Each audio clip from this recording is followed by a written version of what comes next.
और सर जैसे आप अगर हम थोड़ा सा इस टॉपिक से हटें, बिकॉज ये एक बहुत important matter we are talking about right now, तो अभी बहुत रिसेंटली दुबई एयर शो के अंदर भी ये देखा गया कि हमारा तेजस जो क्रैश हुआ है, ठीक है, मानते हैं कि कुछ लोग कह रहे हैं कि सिस्टम मैल फंक्शन की वजह से भी वो तेजस क्रैश हुआ, लेकिन कई लोगों का उसके अंदर ये भी कहना है कि वो सिर्फ वो नहीं था, कुछ तो और भी था। पक्का कॉन्स्पिरेसी है, मेरा तो ऐसा मानना है। ये बहुत बड़ा षड्यंत्र था और इसमें यूएस का बहुत बड़ा योगदान है, बहुत बड़ा। हमारे जो पड़ोसी हैं, मतलब मिल मिला के काम हुआ है, जो भी हुआ है ये कम नहीं है, किसी भी एंगल से कम नहीं है।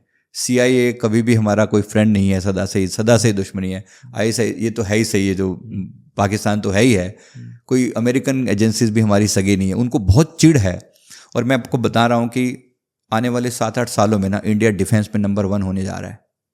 इंडिया डिफेंस में नंबर 1 होने जा रहा है और ये अमेरिका को दिख रहा है, अब दिख रहा है। पिछले जो लोगों ने हमारी ब्रह्मोस की ताकत देखी है उसके बेसिस पे आग लगी पड़ी है उसे। कल तक जो हमें हथियार सप्लाई करता था, एक ऐसी नौबत भी आ सकती है कि लोग इसे वापस हथियार सप्लाई करें। मतलब हम उस लेवल पर चीज़ों को देख रहे हैं और पूरे वर्ल्ड को ये पता चल रहा है कि कहीं ना कहीं हम उस लेवल पर स्ट्रांग होते दिखाई दे रहे हैं। और पूरे प्रेडिक्शंस, मतलब हम लोगों के प्रेडिक्शन भी और जो एक्चुअल प्रेजेंट लेवल पर जो प्रेडिक्शन देते हैं वो भी कह रहे हैं कि भारत का डिफेंस इतना जल्द जबरदस्त लेवल पर ग्रो करने वाला है।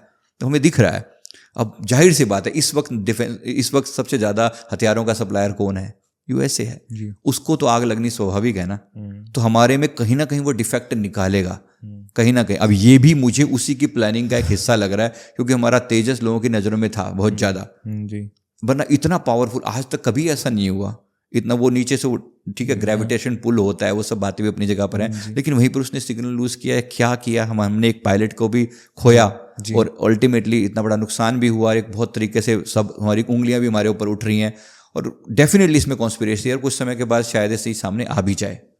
तो हुआ तो है ये। अब सर यहाँ हमने 2026 में जब हम इंटरनेशनल लेवल पे बात करते हैं तो अक्सर हम जब भी इंडिया के पर्सपेक्टिव से बात करते हैं तो सबसे पहले बात आती है हमारे पाकिस्तान को लेकर, जब भी हम ऐसे किसी इंटरनेशनल डिस्टर्बेंस की बात करते हैं। अब उसके अलावा ये तो इंटरनेशनल लेवल पे था। इंटरनली 2026 में, क्योंकि हमने 25 में ना बहुत ज़्यादा, देखो अगर हम बहुत ब्लंटली इस बारे में बात करें तो हिंदू मुस्लिम का आपस के अंदर बरेली की जो इंसिडेंट हुआ था और जितने इंसिडेंसेस हमने कई सारे देखे, तो हिंदू मुस्लिम एक बहुत ज़्यादा टेंशन देखी। तो कंट्री के अंदर इंटरनली ये हिंदू मुस्लिम टेंशन आपको कम होती दिखाई दे रही है अभी या बढ़ती दिखाई दे रही है? ये बहुत भयानक लेवल पर जाने वाली दिख रही है, बहुत बड़े लेवल पर दिख रही है। खास तौर पे इसका सेंटर बनेगा वेस्ट बंगाल में बहुत बड़ा, वैसे भी इलेक्शन आने वाले हैं। बट वैसे अपार्ट फ्रॉम दैट अगर हम देखें ऑफ हिंदू मुस्लिम एक जो फाइट है कंट्री के अंदर, ये और मल्टीप्लाई होने वाली है। इस सबसे ज़्यादा हमारा जो अगला जो पॉइंट है ना जी, मैंने कहा कि बाकी लेवल पर हम बेशक सुधार होगा, लेकिन ये एक ऐसा जहर है जो लोगों के दिमाग में बो दिया गया है, अब वो एकदम डोमिनेट होकर सामने आएगा। तो यहाँ पर अभी बहुत अलग अलग जगहों पर, महाराष्ट्र इसका केंद्र बनने वाला है काफ़ी लेवल पर।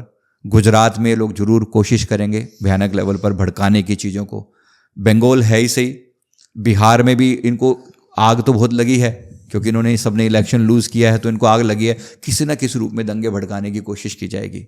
ये मैंने कुछ समय पहले भी कहा था। और पंजाब भी इनमें कहीं ना कहीं शामिल है, जहाँ पर भी इनकी गवर्नमेंट, मतलब जो ऑपोजिशन वाले लोग हैं, जहाँ पर इनकी गवर्नमेंट है वहाँ पर दंगे भड़काने के बहुत ज़्यादा चांसेस हैं।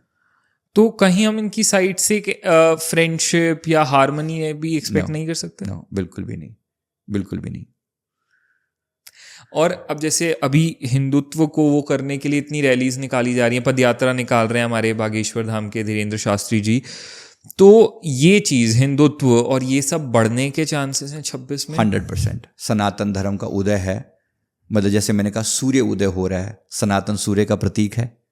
ओवरऑल अगर मैं कहूँ, हम सब अपने आप को सूर्यवंशी कहते हैं, ये लोग चंद्रमा को वो मानते हैं, आपको पता ही है सारी बात। फिर भी मतलब अगर कहें तो ये हमारा सूर्य के उदय का समय है, तो सनातन के राइज का समय है। तो बहुत लोगों को इससे आग लगने वाली है। सनातन तो राइज करेगा ही करेगा।